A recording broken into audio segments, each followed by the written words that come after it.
Meu nome é Ana Rosita Pessoa, eu sou atriz aqui em Brasília e também estou na TV Relacionamento.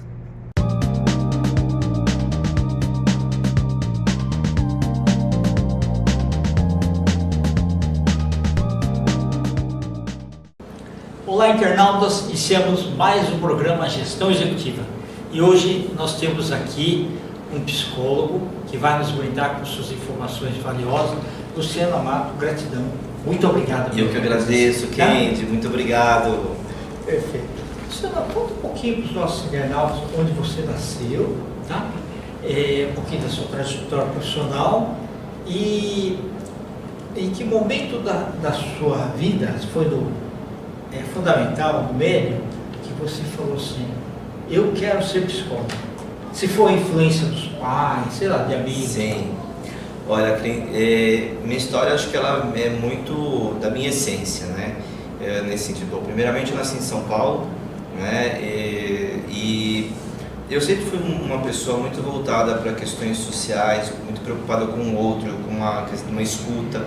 Eu costumo dizer assim que na época até da adolescência eu gostava muito de ouvir meus amigos, né, e conversar muito sobre... Gostava de gente? De gente, sempre gostei muito de gente.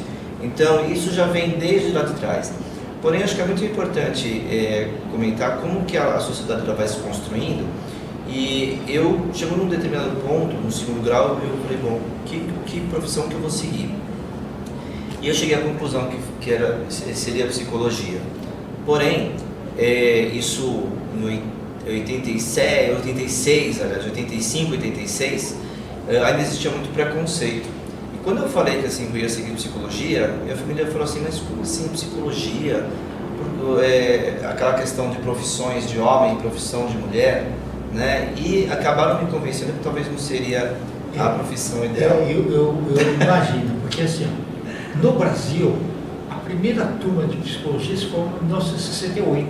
Então você está falando com 18 anos depois. E nessa ocasião eu falava o seguinte, não, psicólogo é só louquinho que vai ser. Mas é verdade. Tinha muito esse conceito, mas não é uma profissão que dá dinheiro, né? E eu acabei com 18 anos, né? Eu falei assim, então acho que eu realmente vou fazer algo que dá dinheiro.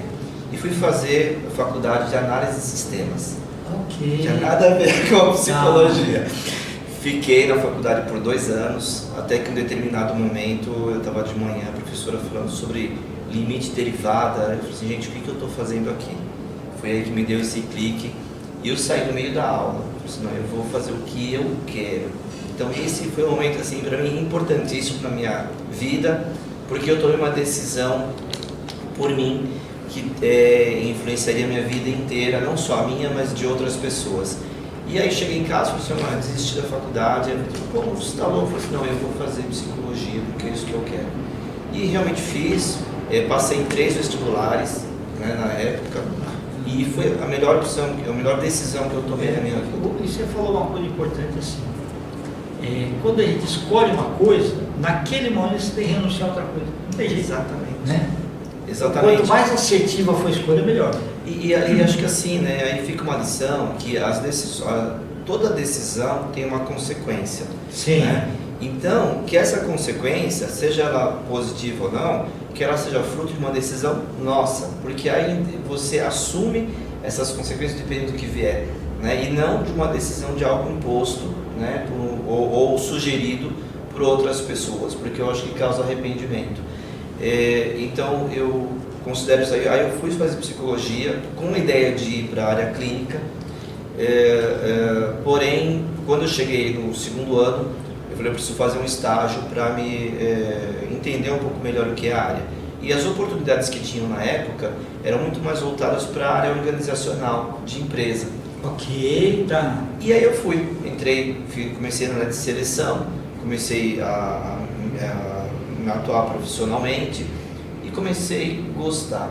E aí eu trago outra lição, que a gente se dá a oportunidade de conhecer coisas novas, porque eu não imaginava, não gostava, eu tinha um viés meu, que eu não gostava de trabalhar em empresa, né? Eu achava um ambiente que não era legal, pelo menos em questão de psicologia, mas eu encontrei um outro espaço que eu não conhecia, e eu falei assim, poxa, é sim uma possibilidade. e a partir daí eu fui para a seleção, me especializei depois em treinamento. Essa questão de treinamento também ela me trouxe um outro ganho, porque na época, pode não parecer, tá, gente? Mas na época eu era bastante tímido e isso me trouxe um ganho pessoal, porque eu comecei a me soltar. Sim, não, e era obrigatório, né? Sim, precisava trabalhar. Conversar com as pessoas. Olha, você falou um negócio assim realmente fantástico. E já teve, eu já, como executivo, eu acabei contratando pessoas com um currículo maravilhoso, só que depois a gente vê que o comportamental dele não é adequado. Já passou por isso também, né? Já passei, e eu acho que assim, é importante a gente aprender com tudo na vida, tanto com os bons exemplos como com os maus exemplos. Eu já tive sim na minha carreira líderes que eu olho para trás que eu tive um certo sofrimento na época porque não me agregaram, eu vi perseguição e tudo mais. Na época eu não tinha o entendimento, então na época por falta de entendimento existia um sofrimento, mas isso me traz um ensinamento do que não fazer, do que eu não replicar. Exatamente. Quanto hoje eu sou líder. Então o que eu não posso fazer para poder respeitar as pessoas? Então mesmo essa situação me trouxe ensinamentos. Você sabia que tem pesquisas, que inclusive isso é muito sério, porque tem pesquisas que mostram que 70% das pessoas saem das empresas não porque ela não gosta da empresa, mas sim, ou do que ela faz, mas sim por conta dos líderes. Certo, entendi. Porque a gente fala tanto de liderança, e a gente tem tantos casos aí, às vezes, de assédio, né, e maus líderes que também acabam prejudicando a própria equipe. Mas sem dúvida que a gente também tem, vamos dizer, que nós temos muitos bons exemplos também, né, de líderes que agregam, né, e da mesma maneira que eu tive esse líder que não me agregou, eu tive excelentes líderes que eu trago até hoje como exemplo do que fazer. A gente tem que sempre filtrar e pegar o melhor de tudo. Exatamente. Né? Então, Exatamente. Vamos falar do livro aí, como é que aconteceu esse projeto? Então, né, de novo, eu acho que é importante falar da importância que as pessoas têm na nossa vida. Como eu estava comentando, eu fui para a área de treinamento, né, não conhecia nada sobre diversidade e inclusão, até que, em determinado momento, eu conheci uma pessoa num evento, né, que uma grande amiga minha, Lilian Cury, uma pessoa cega, e aí ela começou a falar algumas coisas que eu falei, poxa, a diversidade é algo importante. E eu decidi trazer isso para a minha empresa, então eu já estava com a minha consultoria de treinamentos, e aí eu falei, bom, se eu vou vender, eu preciso aprender algo. E aí eu comecei a pesquisar algo um pouco mais superficial. Me encantei pelo tema, me especializei, hoje eu sou um consultor especialista em diversidade e inclusão. Que bacana. Mas tem que estudar mesmo, viu? A gente não pode ir pelo achismo, né? Exatamente. E aí, Kendi, uma das coisas também, uma competência que eu acho que é muito importante que todos exerçam, é a questão do networking. Então eu decidi usar essa minha capacidade de networking, com esse meu conhecimento de diversidade e inclusão, e reunir nesse livro aqui, o Diversidade e Inclusão em Suas Dimensões, né, 46 pessoas coautoras. Esse daqui já é o volume 2.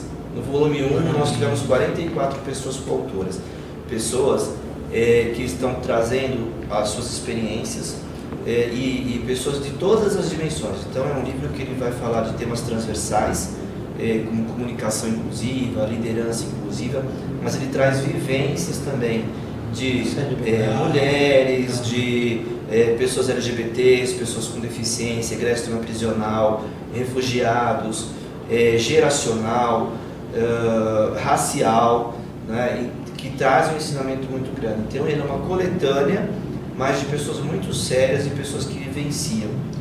Né? E eu queria até com vulnerabilidade também. Vulnerabilidade. Né?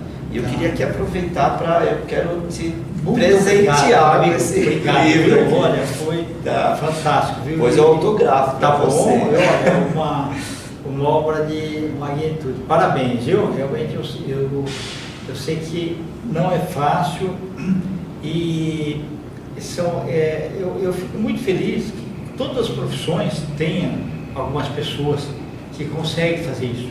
Que a primeira coisa que fala, não, vai dar muito trabalho organizado igual dele. E realmente dá muito trabalho. Mas quando a obra fica pronta, dá uma sensação assim, que eu consegui fazer, né? Exato. Não, e é sensacional, porque eu tenho visto pessoas dando depoimento do quanto o livro influenciou. O livro, as pessoas, né, o conteúdo dele influenciou elas profissionalmente. É o que está sendo indicado academicamente, nas empresas. Melhora a autoestima também. Total. Está tendo uma contribuição muito grande aí no mercado de diversidade e inclusão. E a gente precisa falar, quando eu falo diversidade e inclusão, são vidas. O ser humano, ele é diferente na sua essência. Então a gente também precisa aprender a lidar com as diferenças. Independente de você gostar, não gostar, aceitar, não aceitar, a palavra-chave é respeito. A gente precisa respeitar as pessoas. Perfeito. Tá ótimo. Olha, parabéns, viu, Luciano? Realmente, uma capa também maravilhosa, hein? Maravilhosa. Muito... a ilustração dela tem tudo a ver com a questão da diversidade e inclusão. Inclusão, exatamente. E ele é um livro que ele serve tanto para a questão para as pessoas mais leigas, mas também para as empresas, porque isso é outra questão, né? As empresas também têm o seu papel muito importante em realizar programas de diversidade e inclusão para poder acolher as pessoas, né? Sim. Todas as suas características e diferenças. E precisa do norte, né? Então, por exemplo, um livro já serve como norte. Sim. Que é aquilo que se a pessoa só recebeu de informação verbal, falta coisa. Então precisa de alguma coisa, principalmente com depoimentos e vivências, né? Isso, é aí que está a questão de respeitar o lugar de fala de cada um, né? Então, durante que você leva essas pessoas para dentro, dissemina esse conhecimento, você está apoiando outras pessoas e as próprias empresas nas suas dúvidas e divulgando essas pessoas dentro das organizações. Sim. Além disso, eles retrataram aqui o mundo real. Exatamente. E não aquilo que você escutou falar. Exato. Então, ele é um material muito rico. Tá bom. Luciano, você pode deixar seus contatos, por favor? Sim, perfeito. Bom, o Luciano Amato, o meu Instagram é Luciano_Amato e o meu LinkedIn Luciano Amato, simples assim. Meu contato telefônico 11 99607 4946 e eu estou inteira à disposição. Quando a gente fala aqui sobre diversidade é muito por propósito. Então quem quiser depois entrar em contato, fico à disposição. Gratidão, viu? Gratidão, entendi. Internautas, os agradecimentos então a esse fantástico psicólogo, organizador, escritor, Luciano Amato. Nós finalizamos mais um Gestão Executiva. Um grande abraço e até a próxima.